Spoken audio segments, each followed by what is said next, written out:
뉴스 속보 시작하겠습니다. 김건희 여사가 오늘 오전 10시부터 특검에 출석을 해서 조사를 받고 있습니다. 김건희 여사가 소위 이 제3의 장소에서 검찰 조사를 받은 적이 있습니다. 지난해에. 그때 제가 많은 비판을 무릅쓰고 이런 주장을 했던 적이 기억이 납니다. 김건희 여사가 제대로 이 검찰의 조사를 받는 것이 맞고 기소가 되는 것이 오히려 법적으로나 정치적으로나 유리할 수 있다. 그래서 윤석열 정부 내에서 김건희 여사의 이 주식 거래 부분이라든지 이런 것들을 털고 갈 필요가 있다. 상당히 곤혹스러운 부분이긴 했지만 김건희 여사가 필요하다면 기소돼서 재판을 받는 것이 맞을 수도 있다. 이런 주장을 해서 제가 여러분들로부터 많은 비판을 받기도 했습니다. 참 김건희 여사가 오늘 특검에 조사를 받으러 가는 모습을 보면서 지난 3년에서 4년 윤석열 정부 내내 이 과정이 떠올랐습니다. 윤석열 대통령은 후보 시절부터 김건희 여사, 그러니까 민주당의 이재명 측의 집요한 이 좌파들의 김건희 여사에 대한 때리기였습니다. 김건희 여사가 좀 약한 고리다. 그래서 윤석열 정부를 흔들기 위해서는 계속해서 김건희 여사에 대한 가짜 뉴스를 생산을 했고, 결국은 김건희 여사, 김건희 특검법 이걸 가지고 끝없이 몰아붙였습니다. 이걸 정면 돌파하는 것이 맞았다. 기소가 돼서 재판을 받아도 사실 그 주식 거래에 관계되는 사람들을 보면 그렇게 큰 문제가 있었던 것은 아니었다.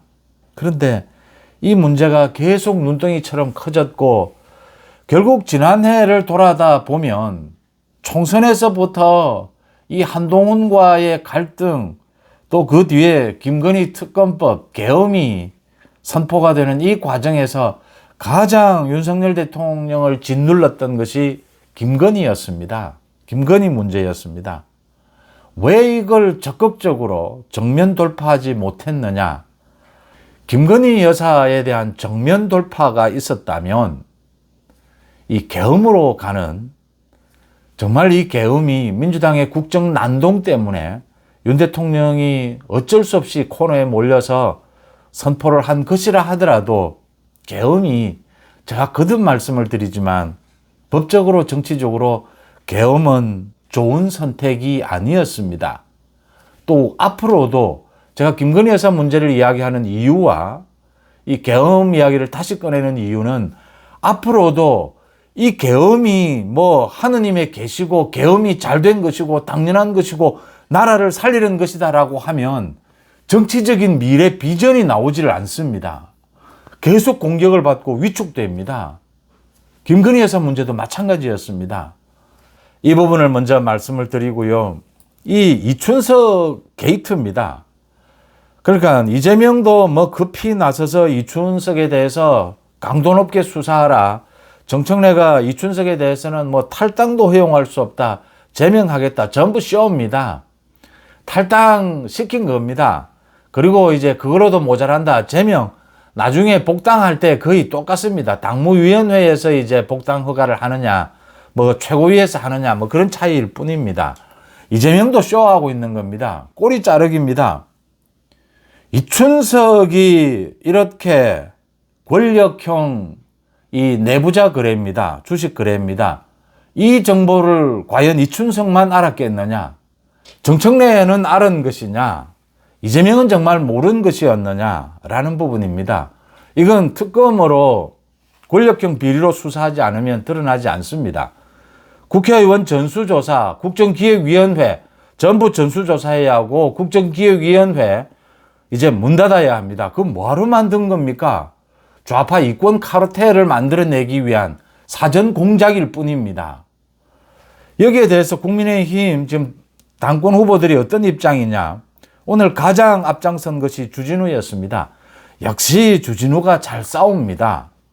이게 장외 집회로 싸우는 것도 방법이고, 이 국회는 법을 만드는 곳이고 국정은 전부 법을 기반으로 해서 돌아가게 됩니다. 법률적 지식을 가지고 정무적 감각을 아울러서 이렇게 싸울 수 있어야 합니다. 주진우가 핵심을 때렸습니다. 국정기획위 모두 조사해야 된다. 특검을 하자. 민주당 논리대로 이 특검은 민주당이 추천할 수가 없다. 국민의힘이 추천하겠다. 지금 윤 대통령에 대해서 3대 특검을 하고 있는데 4대 특검으로 가자. 이 특검 받지 않으면 정청래, 민주당, 이재명 정권, 국민들로부터 정말 회초리를 맞게 될 것이다. 특검 법안을 주진우 자신이 내일 내겠다라고 했습니다. 그리고 오늘 경찰에 고발을 했습니다. 이춘석에 대해서. 명료하지 않습니까? 특검을 던져놓는 겁니다. 지금 이춘석을 놓고 정청래와 이재명의 입장이 다릅니다. 조금씩 다릅니다. 이춘석 이후에 지금 추미애를 놓고도 입장이 다릅니다. 이재명은 지금을 보고 정청래는 미래를 봅니다. 권력이라고 하는 것이 아비와 자식 간에도 나눌 수 없다라는 것이 권력인데, 소위 지금 민주당의 개딸을 중심으로 한 이 민주당의 누가 핵심 주체 세력이 될 것이냐를 놓고 미묘한 갈등은 계속 생길 수밖에 없습니다. 이 부분을, 이 틈새를 노려서라도 이춘석에 대해서 특검을 주장하는 것이 맞고, 특검 주장을 가지고 구체적으로 이제 공격에 나설 필요가 있다. 그러면 계속해서 이 정청래와 이재명 사이의 갈등이 계속해서 불거질 것이다 라는 걸 예상해 볼 수가 있습니다. 장동혁도 핵심을 찝었습니다. 그러니까 법사위원장 자리를 국민의힘에 돌려달라. 민주당 입으로 주장한 것이었습니다. 민주당은 윤석열 정부 때 자신들이 야당이다라고 해서 법사위원장 꼭 자기들이 가져야겠다라고 했고, 국회의장까지 가지면서 법사위원장도 가지겠다라고 했습니다. 그런데 자기들이 여당이 되었는데도 입장을 또 바꾸고 거짓말합니다. 자신들이 야당이어서 꼭 법사위원장을 가져야겠다라고 해서 이제 여야가 바뀌었습니다. 그런데 또 바로 거짓말합니다. 이런 부분을 꼬집었습니다. 김문수 후보도 마찬가지로 지금 당장 이춘석을 체포해야 한다. 바로 압수수색해야 한다. 이건 권력형 비리, 권력형 범죄입니다. 어제와 오늘 이제 컷오프입니다. 이 주진우와 안철수, 조경태 셋 중에 한 명이 컷오프가 될 것으로 보이는데, 누가 되어야겠느냐? 주진우는 살려야 하지 않겠습니까? 라는 생각을 갖습니다. 주진우가 한동훈과 친했다, 윤석열과 친했다, 윤 대통령과 여러 가지 이야기가 있는데 다 친했습니다. 그래서 그 사이를 중재하기도 했습니다. 주진우가 그래도 이재명 정권과 싸우는데 주진우가 꼭 필요하다. 이 본 경선에는 주진우를 올려야 하지 않겠느냐. 그리고 안철수, 조경태 중에 한 사람이 조경태가 올라가지 않겠느냐라고 보입니다. 한동훈이 출마를 하지 않았기 때문에 조경태가 유리해지지 않았느냐 이렇게 보이고요. 김문수와 장동혁에 대해서 제가 한 가지만 짚겠습니다. 김문수, 장동혁이 언제쯤 이 판세가 드러날 것이냐. 제가 가장 바라는 것은 두 사람이 치열하게 접전을 벌여서 국민들의 관심을 모두 좀 집중시켰으면 좋겠는데, 지금 워낙 다른 일들이 많습니다. 윤석열 대통령, 김건희 여사 수사, 이춘석 사태까지 터져서 다른 데 관심이 뺏기는 것도 있지만, 김문수, 장동혁이 좀 잘못하고 있는 부분도 있습니다. 장동혁이 이 강력한 야당 건설, 김문수는 좀 통합, 이렇게 해서 두 사람이 직접적으로 대결은 하지 않고 지금 두루뭉술하게 이렇게 대결하고 있습니다.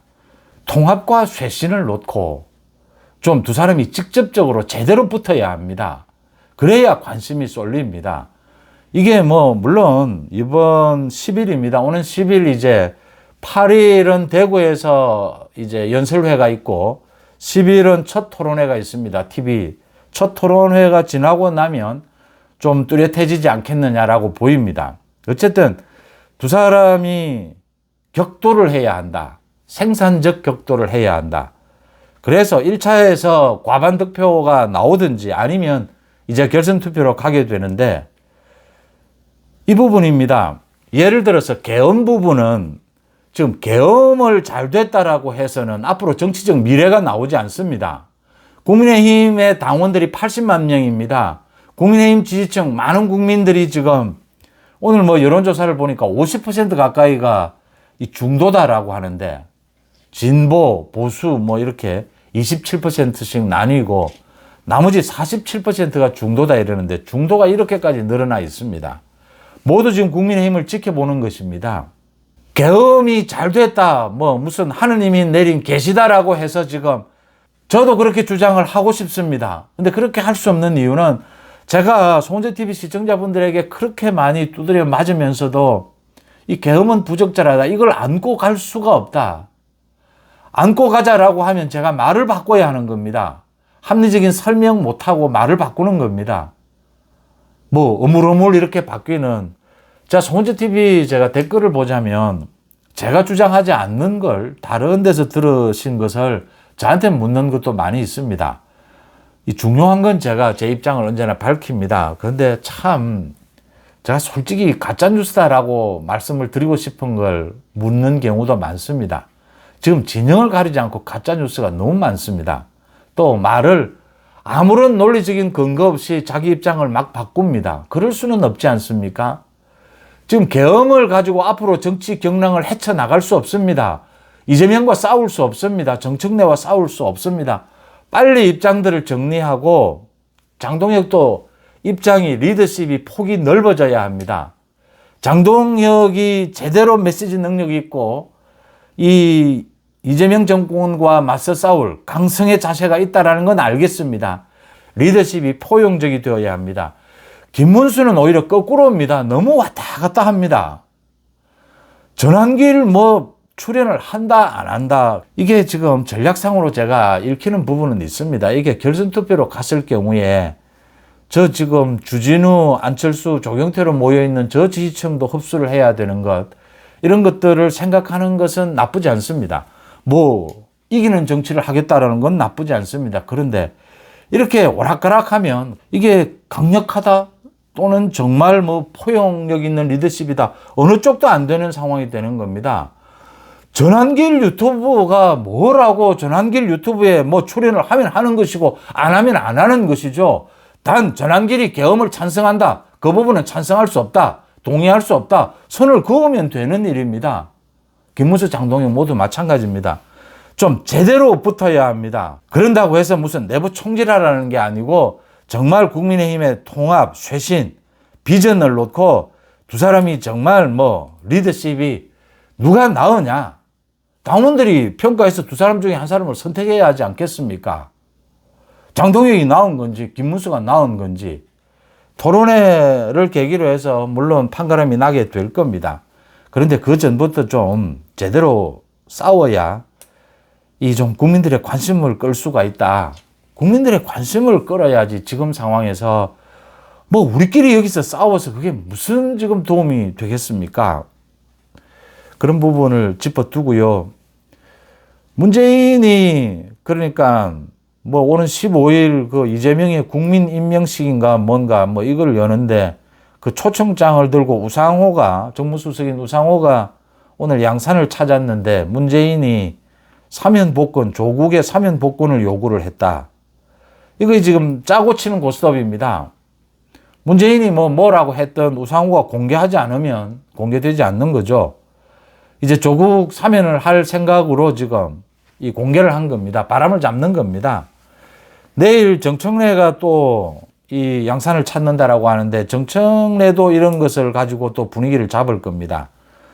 이재명이 지금 정치인 사면 뭐 이걸 가지고 송원석의 그 휴대폰이 또 이 공개가 되기도 했는데 송원석은 지금부터 아예 일을 하지 않는 것이 좋습니다. 입도 다물고 아무것도 하지 않는 것이 좋습니다. 필요 없습니다.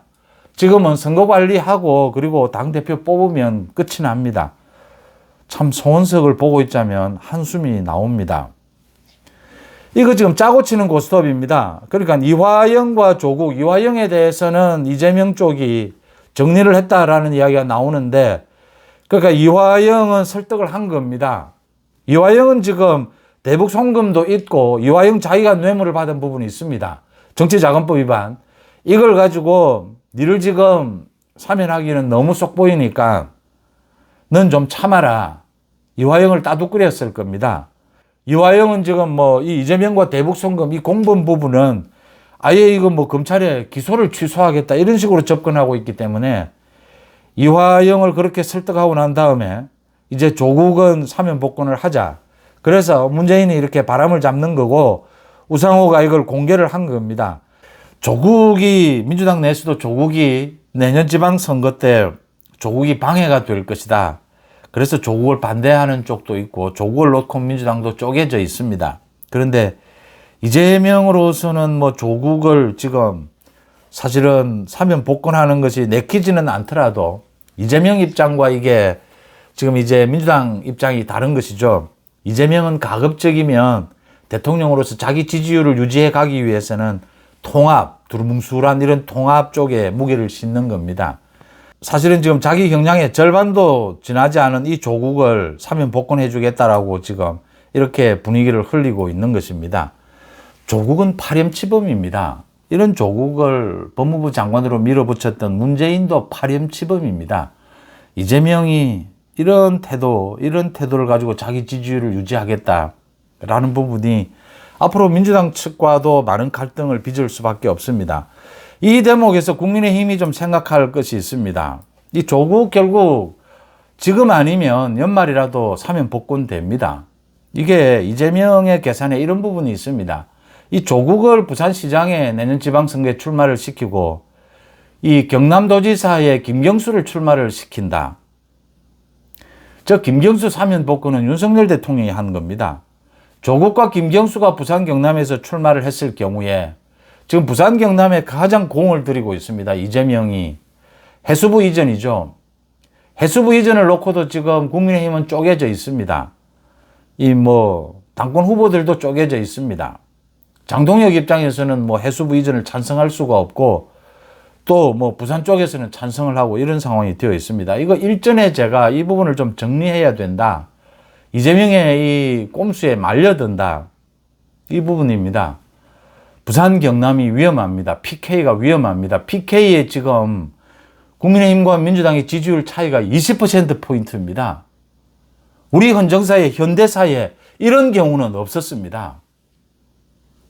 위기를 헤쳐나가기 위해서는 강력한 투쟁, 이 의지도 있어야 하고 치밀한 전략도 있어야 합니다. 계속해서 지금 이재명과 정청래 등이 이 잔꾀를 부리는 것들이 보이지 않습니까? 문재인을 비롯해서. 또 당할 수는 없는 것입니다. 이재명의 지지율이 무너져야 이재명의 재판이 재개됩니다. 이재명의 지지율이 무너져야 이재명 선거에도 집니다. 선거도 이길 수가 있습니다. 결국은 정치를 이기자고 선거를 이기자고 하는 것 아니겠습니까? 여러분들은 어떻게 보십니까? 뉴스 속보 마칩니다. 고맙습니다.